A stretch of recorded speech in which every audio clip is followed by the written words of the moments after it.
My neck was bent at an odd angle, and my head pounded as it dangled over someone's arm. Mason. He was carrying me. The swaying motion brought the contents of my stomach up to my throat, and I begged him to put me down. As soon as I hit the ground, I rolled over and vomited. Sharp stones dug into my palms and my arms shook under my weight. A scuffling sound startled me. I tried to pinpoint the noise, but the darkness and pain were disorienting. I might have blacked out again. Something tugged at my shoulders.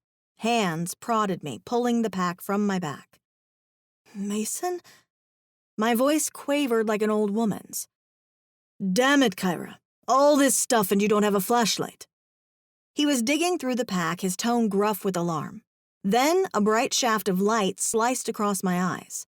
I knocked Mason's hand aside and groaned. Even that tiny movement was too much. I rolled and dry-heaved in the shadows again. My stomach had nothing left to offer. Mason dropped the flashlight and held me while I shook with spasms.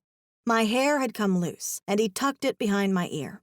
Then he touched my cheek with one finger, wiping away the gravel stuck to the fine sheen of sweat on my skin. I turned and leaned heavily on his shoulder. How long was I out? Just a few minutes, long enough for the dust to settle and for me to get you away. Why aren't you wearing that null bracelet I made you? Didn't expect... I took a deep breath and steadied my shaking nerves. Didn't expect to be assaulted today. Then another thought froze me. Jacoby? He's gone. Must have ported away. My throat ached. My joints throbbed. Mason touched my shoulder as if he didn't know what else to do. He handed me a bottle of water. I sat up and washed out my mouth before drinking down a big gulp. I'd had seizures before, mostly in the early days of my keening, when I hadn't yet learned to set effective wards. I knew what to look for. Dizziness? Check. Bruises? Check. And the acid burn of vomit in my throat. Perfect. Why do you always get to see me covered in dirt, blood, or vomit? I asked. Don't forget green slime. I sagged against him. I had nothing left.